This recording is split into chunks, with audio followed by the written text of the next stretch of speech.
If you are creating content, but it's not turning into clients, you are not alone. You are showing up, you are posting consistently, and you are doing what everyone else says to do, but something still feels off. And the truth is, it's not your effort.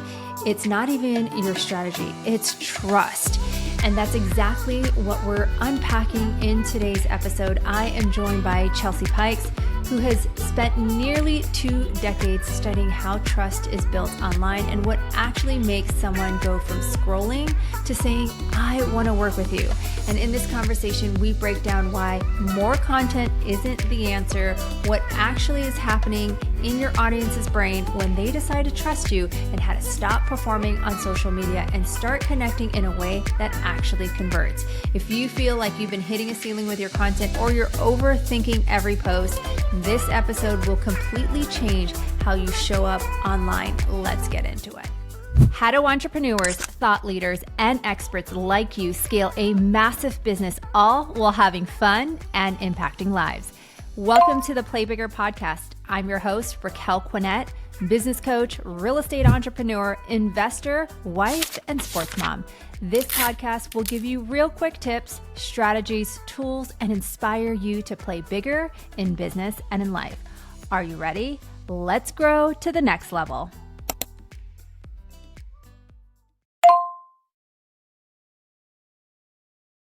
Welcome to the Play Bigger podcast. This show is for entrepreneurs who want to play bigger in business and in life. And today I have a very, very special guest, a social media educator, a keynote speaker, and like one that I truly probably see on a plane or on stages more than I see her in my own hometown. She is like so loved by our industry. She helps entrepreneurs and real estate professionals build trust online by showing up authentically. And she has like 2 years of experience. She's guided thousands of people, real estate professionals and professionals, a shift from performing for attention to creating meaningful content. And what I'm really excited about is she is the author of What to Post and the upcoming Uncopyable. She brings powerful blend of science, storytelling, and if you have never followed her, you're going to want to follow her after this interview because she's hilarious, she's funny. I mean, I even remember a post about a tissue box. It's like the things that you think about when you're watching people's stories, you'll just never know. And so I'm excited to have this conversation. Welcome to the show, Chelsea Peitz. I'm so excited to be here. Thank you so much. And how odd that we are not seeing each other at a conference or on a plane. I know this is so strange. So I'm excited to be here. Thank you for having me. I can't wait to talk about all things about social media, trust, and all the hangups and feelings we have around those things. And it's always forever changing. So that's why I love connecting with you, because I feel like you're at the forefront of seeing all the things and all the trends. And you talk a lot about being fully human. And like I just said about your tissue box on camera, what do you think top producers, or why do you think top producers actually struggle with that today? Oh my gosh. So we could do an entire show just on this. So a quick little backstory for the listeners who have no idea who I am. Once upon a time, I was a full-time real estate human. And before I was in real estate, I went to school to be a therapist, got my degree. I was all excited, ready to go. And then I realized that I'm highly empathic, sensitive, and emotional. And I was like, probably not great to dysregulate my nervous system all day and take on all that energy. And so I never did officially become a therapist, but that was my dream. And I'm bringing that up because I want people to know that I've had this lifelong love of really studying people and behavior and how the brain works. And so the joke was on me because I became a realtor, which was kind of like using my degree a bit. Your Yes, therapy like in it a lot. Yeah. So I was a realtor for many years. I was licensed for 18 years. I worked in new home sales. I worked in residential resale. I worked in 2008. I worked in short sales and all the things. And I ended up wanting to do something differently, but I didn't want to leave the industry. So I became a director of marketing for this really large company, and they were like, hey, so you can figure out how to help people build their brands and use social media, right? And I was like, of course. I had zero experience, nor did I know anything about what I was doing, but apparently I interviewed really well. So I said, absolutely, I can figure that out.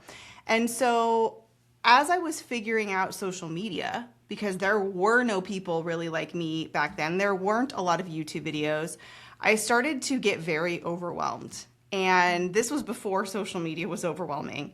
And so I have always come from a perspective of somebody who is thinking, how can I make this less overwhelming? Like, what is really important? And at the end of the day, the personal brands who are going to thrive this year and beyond are the ones that truly understand that in a digital environment, which we're stuck in, like we're never going back. It's just too darn convenient. So for the rest of our lives that we are working, some form or fashion, we are going to be on a screen with a current client or a potential client that we don't even know is existing yet. Maybe that they're checking us out. Maybe they'll work with us in 2 years. And we have no idea. And so what happens is those really successful personal brands are the ones that understand that to build that trust, they have to create content that can make a stranger feel like they already know them. And it is the funny, mundane things like you just mentioned, the tissue box of all things that people remember. And nobody ever remembers my good social media strategies. Very rarely do people comment have a lot on of something that I have made, right? And there's a reason we need to make that stuff. But we always remember the human things. And so the realtors and top producers who are creating content are understanding that it's less about the metrics, and it's really easy to get caught up in that. It's so easy to struggle with, I'm just going to stop doing this because I've been showing up consistently and I've been posting videos and I've been doing really helpful stuff. I'm educating people, I'm giving them tips about real estate, and it seems like it's not working. And then I see people over here who are doing these random, videos, and they're getting, viral views. And so it's really easy to get lost in what doesn't matter versus what actually brings us clients. And so I think that the idea of how can I create content that if somebody were to find me, and I'm happy to share a recent story that just happened to me that reminded me that I'm a human too, and I'm a consumer, even though I teach this, I can't wait. that we always connect with humans. We're always looking for, can I trust you? Do you know what you're talking about? Can I get a feeling of like, what would it be like to work with you? So I think that's, it sounds simple to create content that can make a stranger feel like they already know you, but like ultimately what is that? It means you're going to have to be in your content. And I'm telling you, never before. I've always been very permission giving. And I've said, you don't have to be in your content, but it's going to accelerate trust. And now I am drawing the double red underline and circling it. And I'm like, yeah, in 2026 and beyond, you have to be in your content. And our brains know. Our brains know when things are not there or when things are a little too perfect and may not be real. So it's really the people that are showing up in their content, showcasing their personality, and perspective. That's what's actually going to move the needle for them. And the story I have is just something that I will share on stages now, because as somebody who knows how these things work, as somebody who understands the psychology, still got me, because I'm just a regular human being when I'm a consumer. And so I was looking for a specialty doctor. I was looking for a very niche doctor. And I, of course, started with a human, my best friend. I called my BFF. I'm like, who do you work with? I'm sure you go to somebody, like, who do you recommend?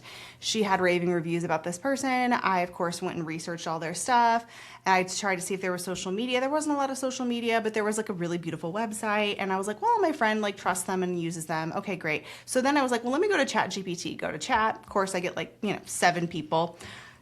Do the same thing, rinse and repeat, go to their websites, go to their social media. A lot of them had social media, a lot of them were not in their content, and a lot of it was more like generic, little tips here and there.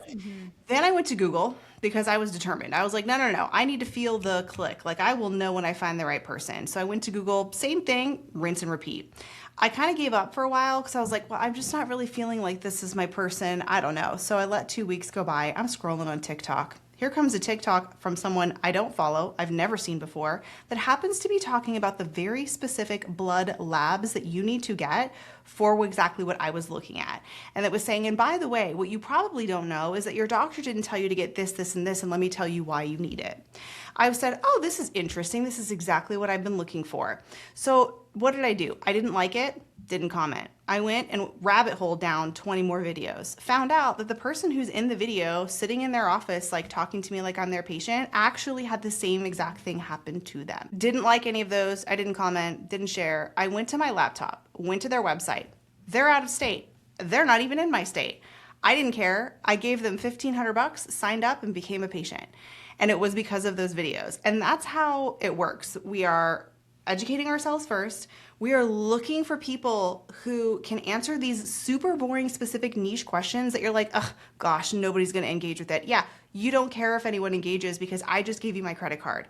I was the one person that you needed. I was the one person that was searching for weeks and happened to find your random content and then went down your entire content library and felt like I knew what it would be like if I was a patient. And then, oh my gosh, you went through the same thing I'm going through?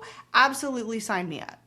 So that's what I mean by creating content that can make a total stranger feel like they know you a little bit, that they're ready to be like, you're it. Like, I feel the click now. I'm ready to do that. Now, does that happen on everything? No, right? But I also want to tell you, I started with a human.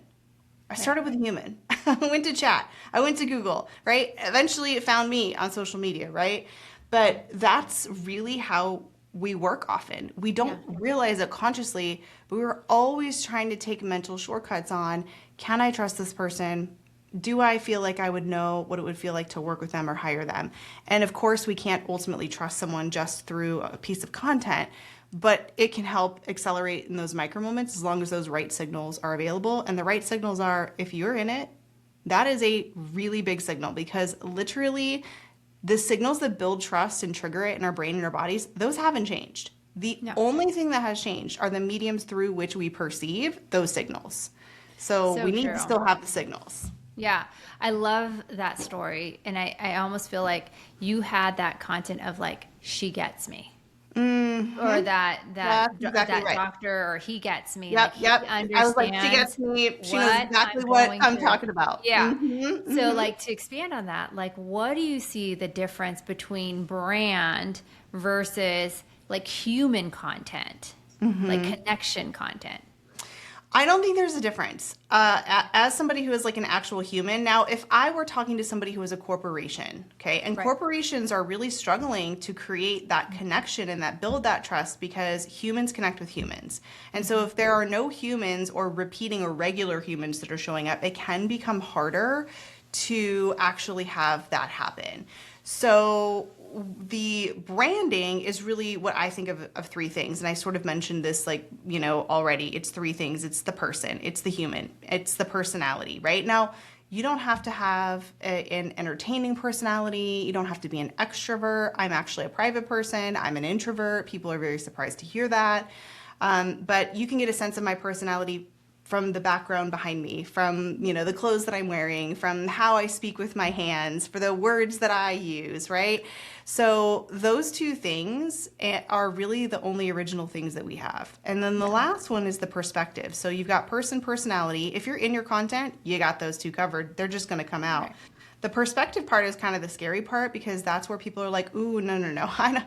I don't want to share my opinion, even if it's about real estate, because, you know, people have differing opinions and they might come for me in the comments, and that doesn't feel very comfortable. That's actually really vulnerable and scary.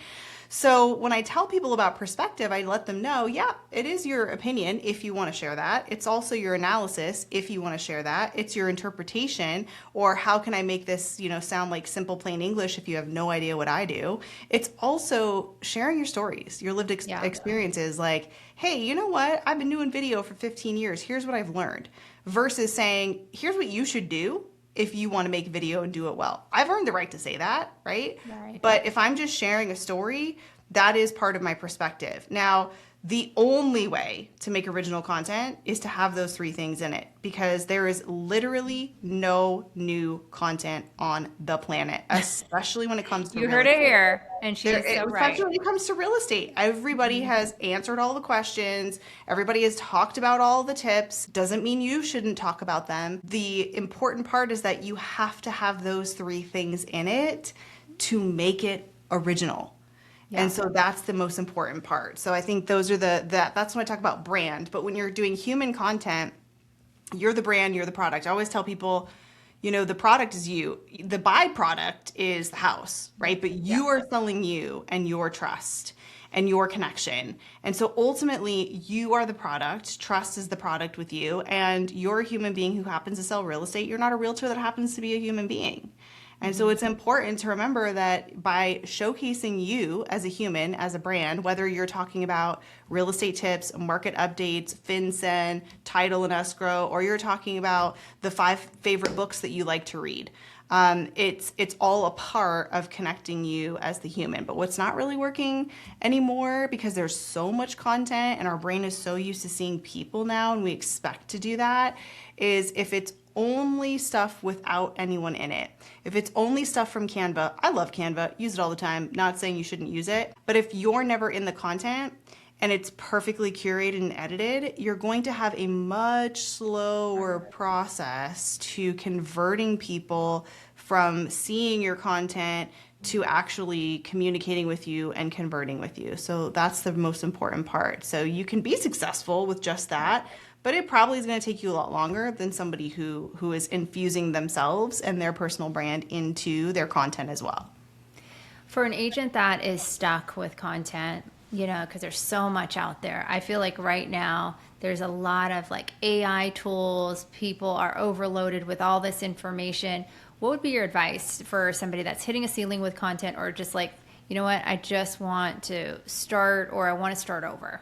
This is going to be a super unpopular opinion, hot take, whatever you might want to call it. But I feel like we've really lost the plot of social media, and that we often look at it as a platform for visibility, which it is. And most social media experts will say, here's how you can increase your reach. Here's how you can get more visibility. And that is a component of it. But I think about 25 years ago when I was a realtor, that I did not have any of these tools where I could literally make other human beings that I cared about, not 10,000 people, 100 people, 50 people that I worked with, that I cared about, that were past clients and current clients, I could make their day. I could literally help them feel seen. So we look at social media as I need to be seen.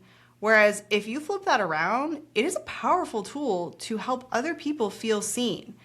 Because our email databases, we have no context. I have no idea what's going on in your world the day that you open up my email.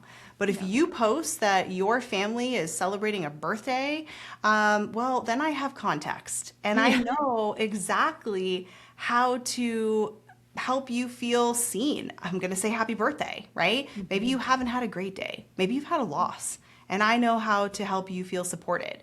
So there's something really unique about the communication capabilities of social media. And I tell people, I don't even care if you never post. Yeah, I know that sounds wild, okay? But you can actually use social media to make other people feel seen. And when people come to me and they are so burnt out and they're like, I have been showing up for like 3 years and it's just not working, I'm like, stop posting. You know what we're going to do instead? You're literally going to talk to people. Like create real relationships. Remember when we did that 20, 30 years ago? Because we forget that social media and the same brains offline are the same brains online. We think social media is this totally separate thing that's not real life, especially if you're like me, a Gen Xer who didn't grow up with it. It's very unusual to think about, how, we're doing everything online and that we're building trust online. It just still, for me, even though I'm in the industry, feels weird because I didn't grow up with it. And so it's important to remember that we're showing up on social media doing a whole bunch of weird stuff that we would never do, that would be considered rude and offensive if we were offline. So let's just take it old school, BNI meetings. I was in a BNI meeting for 10 years, right?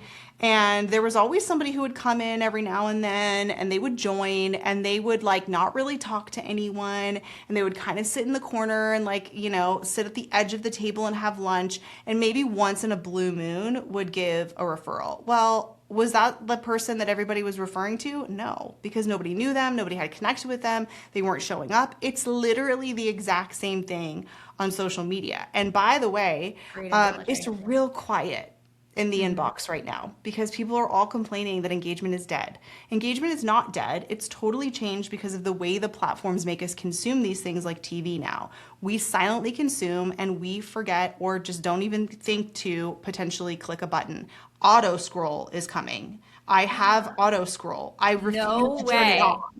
but like you'll be able to scroll without even touching your phone. So what is that going to do for engagement? So people are so stressed about getting low comments. Guess what? If it's low comments, you have an opportunity to be the one comment that somebody sees. What do you think they're paying attention to? 100 posts in the feed, or the 3 people that commented on something today? The 3 people that commented. So I always tell people, don't stress about the content. In fact, you might be doing yourself a disservice, because if you're posting all this content and you're never talking to the human beings that you care about, they're likely not even seeing it because you haven't engaged with them. And they're like, oh my gosh, I even forgot about you. Like I just had that happen where I was like, wow, I totally forgot that I've been following this person for like 3 years. Like, where have they been? They haven't been anywhere. The algorithm had pushed them out of my feed because we hadn't been engaging. So that's the most important thing, is less contenting, more commenting.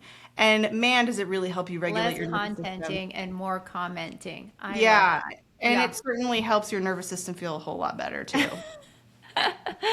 You have a book called What to Post. What's the biggest mistake people make when trying to figure out their content today? Like you just talked about. Yeah, so I think that it's kind of what we were talking about earlier. Yeah, I thought it was kind of like what we were talking about earlier, that a lot of people have been making educational content for a long time. Me, right? I make a lot of educational content. I love educational content. I'm a teacher. But what's happened lately, for a variety of factors, some of it's because of the way we consume content now, some of it's because we have so much content. What seems to be happening, meaning we can't prove that, people are still paying attention, but it's getting harder and harder to track the feedback on expertise educational content, which is really what people need in the long term. One, to show up in search, to show up in chat, to show up in the searches on Google, on any, TikTok, any platform. Right. And what happens is AEO, all these things, right? you get the person like me who's going to go down the rabbit hole and not leave you any trackable metric, but become a client. So that's what's happening right now. And people are like, oh, I don't know, I should just change it up. Like maybe I'll just copy what everybody else is doing. You know what? I think I'm going to switch to like 3-second videos that I'm not talking in, but just like loop, like all these little things, because we're trying to chase this metric, when in reality, the world that we don't control has changed. So the only thing that we can control is making really good specific content that answers questions that people ask and that people do not know to ask. And as long as the earth has been on the planet and there has been, people that are in modern times, people always need help answering a question, and a really specific one. I don't care if you go to the library and ask the librarian to help you find the book with the answer, or you're going to Chat GPT, nothing has changed. So when people are out there thinking, I'm going to make these really fun, entertaining things, absolutely have fun with it. Make that your creative joy. And also know that the stuff that's going to get low views, that is so specific and answering such a niche question that 1 or 2 people will actually find it, that's the client. And that's what we also have to do too, because people are like, oh, forget it, I'm not going to do it. I'm going to become all entertaining. I'm going to try to go viral. And I always tell people, it has nothing to do with being viral. It has everything to do with being viable. Because I don't care if I have 30,000 views, none of those people hired me. I made a video, actually it wasn't even a video, it was a carousel, and it went unexpectedly viral, as almost everybody's goes unexpectedly viral, right? Like you never plan it, right? And what happened was I got a bunch of followers, and guess what? The video, not a video, it was a carousel, was about my 5 favorite books, my 5 favorite spiritual books. Literally nothing to do with what I do, what I sell, nothing. So what happened? I had a lot of people that were expecting me to be doing book reviews and spiritual book reviews all the time. I had people in the DM sending, may I send you my book so that you can review it? And I'm like, I don't do book reviews. I'm just sharing what I like to read. That was it. So that proves the point that just because you go viral doesn't necessarily mean you're going to attract the right audience, or you're going to actually get any business from that audience. So the mindset shift has to change in, what do you want long term with content? And it's answering commonly asked questions, it's answering the unasked questions, and it's getting super duper duper specific, because that is what is searchable and also what is shareable. Because as much as I love you, Raquel, I'm not going to be sharing your vacation pics, right? I'm going to comment on it, But I'm not searching for that. So Correct. some content is meant for search, some content is meant for shares, some content is meant to connect you as a human and get engagement. And usually they're not all the same. So that's where people get really frustrated. You broke down it really, really well. And you also have another book that's coming up, which I'm excited about. It's uncopyable. It's a strong concept. Yeah. So why is it so important that people build a brand that can't be replicated? Especially right now, there's AI. I mean, I want to ask you all the things because I'm like everything that you're talking about. I'm like, okay, well, what about these faceless videos? What about people that just do B-roll? What about the people that that can't show up on video confidently? Should they go faceless with an AI avatar? You know, there's so many different ways to be successful in real estate, right? And there's so Right. many ways to be successful in social media. So I'm a big permission giver. I'm also a teacher, and a teacher's role is to never shame any students, but to say, hey, what about this? You know, so I really think that people can do a mix of all of it, whether they want to go faceless, if they only want to do B-roll, they want to do entertaining, they want to do some AI. I love AI. I use AI every single day, right? So ultimately, though, you know, when I look at the psychology and how our brain works, my personal opinion, as someone who loves and uses AI and helps people use AI to be more human through content, I believe that the leverage point that personally I have right now is that I am human. And I want human, and that's what I want to experience. And no matter how good it gets, I probably, you know, still would like to have some human interaction. So I don't think there's only one way to do social media. But I do have this next book coming out, and it's called Uncopy Pastable. And it's the idea is, how do you build that unique personal brand?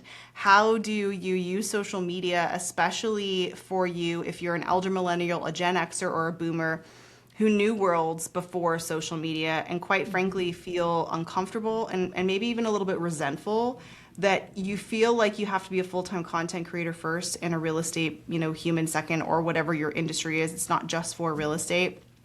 And it's really about, how do we figure out what are those limiting beliefs that are keeping us from showing up? The fear of being seen is huge and is something that, you know, I work on as well. And then how do we figure out who our clients really are and what they care about? And how do we use social media in different ways? Like, what if we don't want to create videos all the time? Great, we have a strategy for you in it. And then, of course, there's a lot of content about video and a lot of ideas what to create content that will help build trust. So it's all about building a personal brand that creates trust online. Ooh, that's really like what I think people need today. And when does it come out? Well, I've been told it's coming out late summer, so I'm hoping August of 2026. Of course, it'll be like in all the places where books are, and it's actually going to be in bookstores too, which will be really fun. So my dream one day is to like walk by, you know, an airport bookstore and see it and be like, let me take a selfie. So I'm really, really excited about that. Oh my gosh, that is so neat. Okay, so the other question that I have is, you know, some people show up and you talked about like some people want to be seen, some people are scared to be seen. How do you deal, and I don't know if you've ever dealt with this, but like those bad comments or those like, what do you say, trolls, because you are vulnerable and we're going into like more of a raw era of like face to camera. I'm going to show up, you know, right after the gym with no makeup or getting ready videos.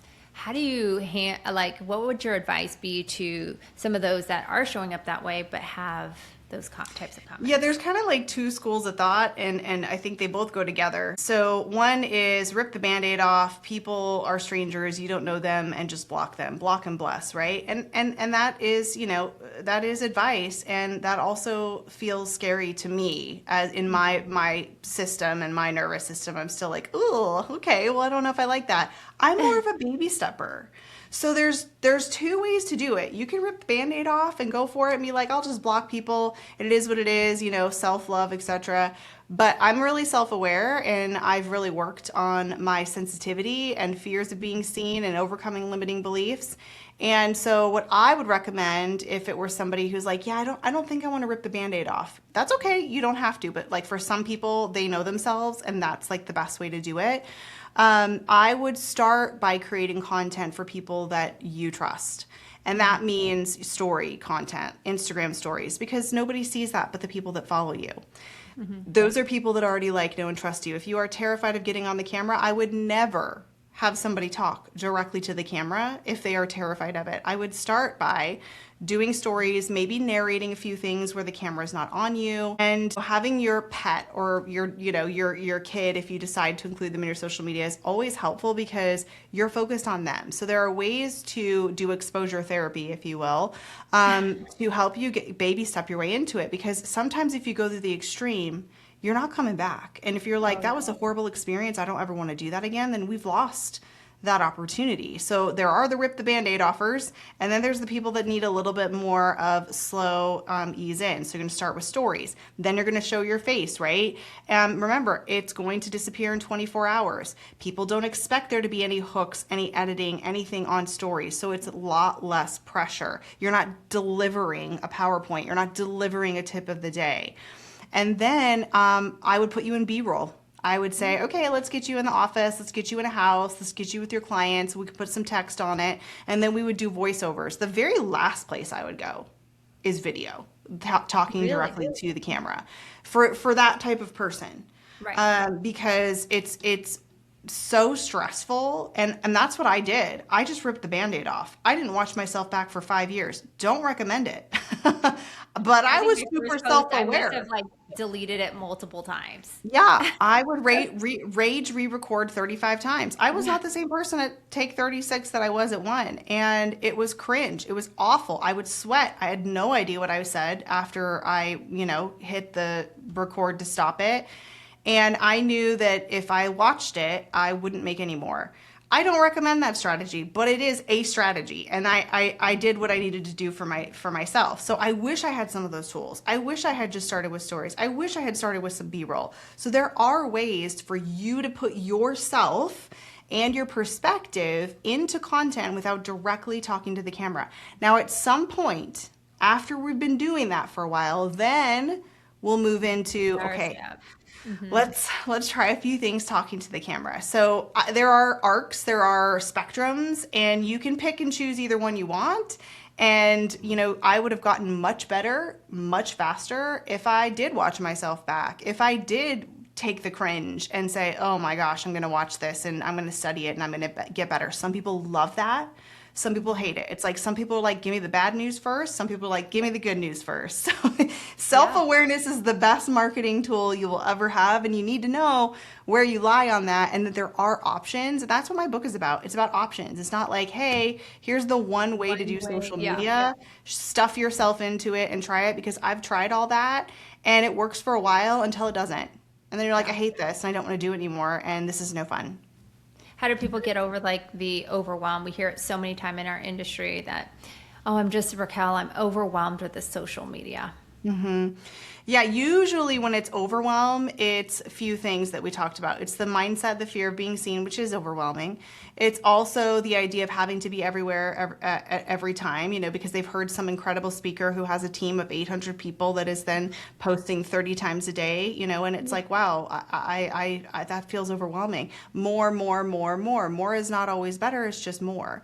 And so again, self-awareness comes in. I tell people, just do one thing really well. And again, we forget that's what we do offline, right?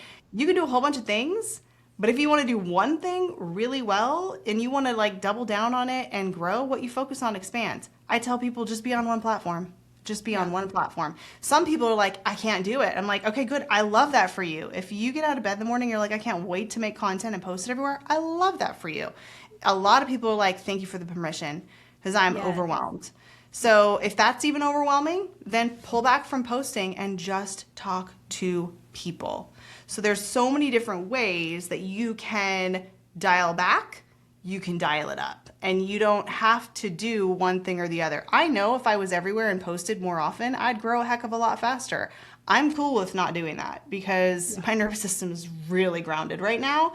And, I have a great engaged community, and I don't need 10,000 people. I need 100 people that are raving fans.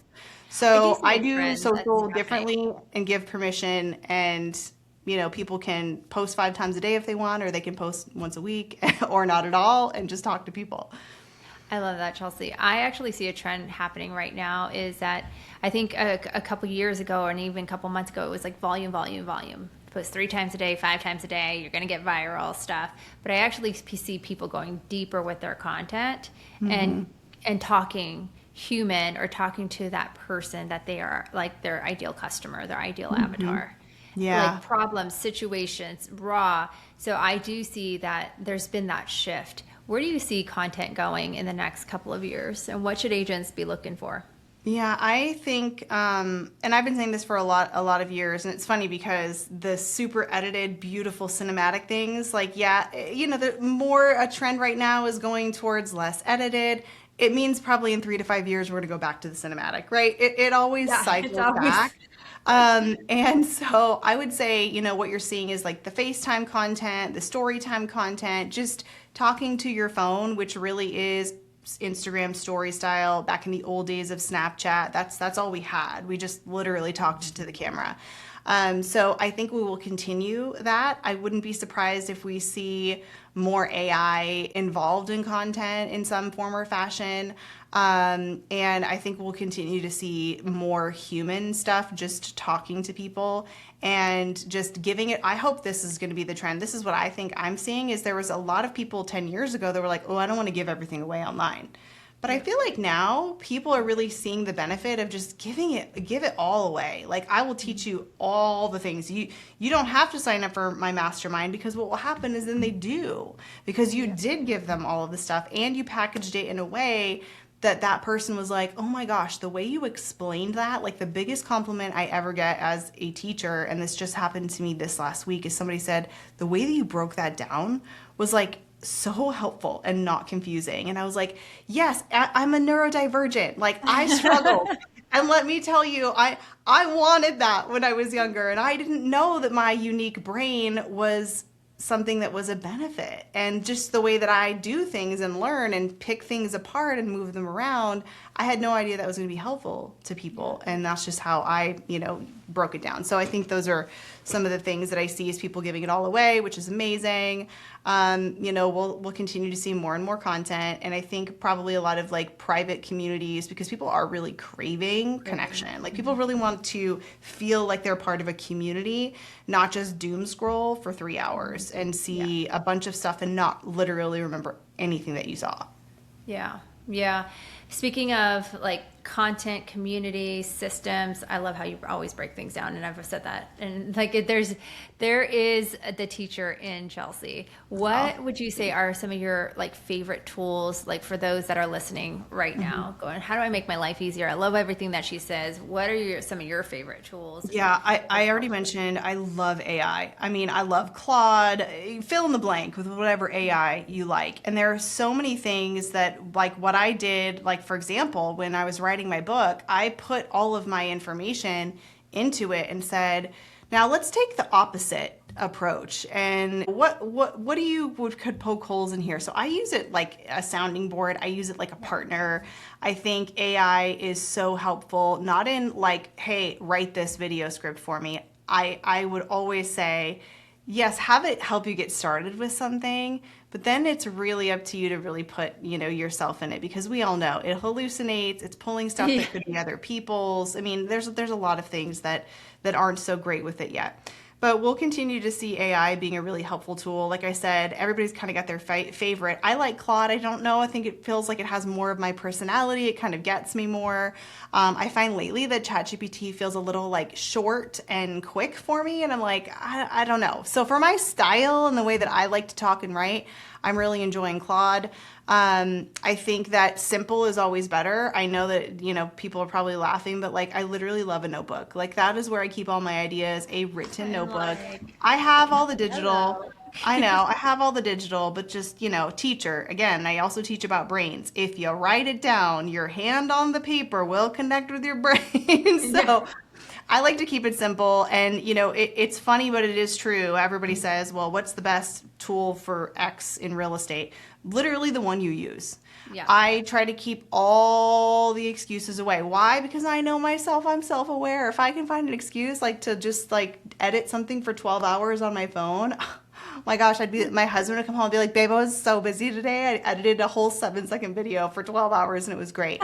I just use my phone. You guys, we have to get away from like all the tools, because if Yeah. it's like, wait, I don't have my lighting. Wait, I don't have my microphone. Wait, I don't have time to do the editing. Like sometimes like we get into all of these tools and it just becomes an excuse. Oh, yeah. When in reality, like literally everything is already in it. We couldn't say that even 4 years ago. But in the last 4 years, everything is built into TikTok. Everything is built into YouTube. Everything is built into Instagram. The editing, the music, all of it. Even the teleprompter, Oh, so yeah. it's like you don't even need any of these tools anymore.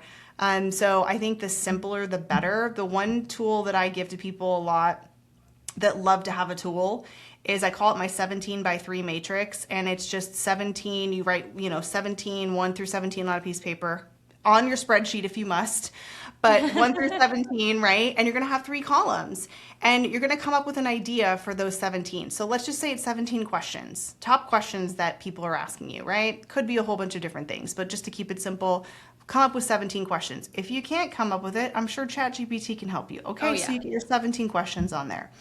And then you're going to have 3 different formats for each one. So maybe you are going to do a talk to camera reel where you're just talking about answering the question. And then you're going to do a carousel post and you're going to use the same exact topic. And then maybe you make a B-roll with, again, the same topic, or maybe you make a YouTube video, whatever kind of format you want to make. And sometimes what happens is, for me anyway, is I don't even make the videos. Like I don't even make the posts. Like literally getting it on paper unlocks my brain to start thinking of more content ideas. Other people are like, oh, this is amazing. I've got 17 ideas and 3 different formats. 17 times 3 is 51. So that's 1 post for every week of the year for 1 whole year, with 1 I was week off for wondering why good you picked behavior. 17. I was Yeah, like, I get 1 week off for vacation and I give you 1 week or 1 post for a week. So if nothing else, it gives you an entire year of here's 1 post a week that I can do. Now, if you wanted to do that times 3, then yeah, you could go higher if you want to. But that's probably the easiest thing. Yeah, there's all kinds of tools and everything, but ultimately I just write it out because I know that if like I log in and I have the thing and I'm just too self-aware. I know it could take me an hour to do over here. And I don't have a team. And so some people do have teams and content managers and they thrive on that. And I love that for them. Like my friend does. I'm like, that doesn't work for me. So I want people to know that if you're more like me, that's okay. Because people like me usually are told you're not going to be successful without a content calendar, without planning this out. And so there are many different ways to be successful and align with yourself. It's not an excuse. You still have to do it. I love that, Chelsea. Okay, you dropped a ton of nuggets. Where can people continue to follow you, connect with you, ask you questions, hear about your books, order your books? Where can people connect with you? Yeah, best place is on Instagram, and it's just my name, Chelsea Peitz, Peitz, and you can Google me or ChatGPT me, and it'll all take you to the same place. The book will be out later this summer. I will be posting about it when I have the official launch date on my Instagram as well. I am on all the other socials, but I generally like to hang out on Instagram, so if you have a question that you wanted to ask, feel free to send me a direct message anytime and let me know that you came from the show so that I can say hello and thank you. Awesome. And we will also put it in the show notes. And as we wrap up, there's always one question that we ask every single guest on the show is, what does Chelsea do to play bigger, either in business or in life? This is such a good question. I love that. I have implemented a morning routine that I have not strayed from in 2 years that has literally changed my entire world. I get up 2 hours before anyone in the house, and I know that's not everybody can do that or wants to do that, but I do that. I listen to music. Like first thing I do a gratitude meditation before my feet hit the floor. I go feed the dogs, make my coffee. I'm listening to theta wave, brainwave music, which like totally like sets me up for a regulated nervous system. And then I read. I read for an hour. And when I read, I mean like I'm reading, studying, annotating. It could be anything. It could be, you know, your devotional. It could be a book on neuroscience. It could be, you know, whatever it is. But I read, and then I go for a walk. So that's what I do every morning. I absolutely love it. I do it when I'm on vacation, when I'm out of town. So for me, having that time to center and like get ready for the day in like a positive, calming way is huge for me. Awesome. And since you read, and you've probably read some books, what's been your favorite that you've read so far? Oh, it's so hard. I read like 4 at a time. I read 2 books a week, and it's so What's hard your top to find choice my favorite. for 2026? Okay, so I'm going to give you one that you probably don't expect because I like to read. I've read all the marketing books, right? If my favorite marketing book is Seth Godin, This is Marketing, highly recommend. It's like, you know, my all-time favorites. I also love Rick Rubin's The Creative Act. So good. Oh, so good. It's like one of the best top books ever. And I love that you can open it and just read like 2 pages and you don't have to read it in order. But my all-time favorite book, I think, of last year is a book that came out at the end of the year that I now gift to people. It's my book that I gift to people, and it's called Guided.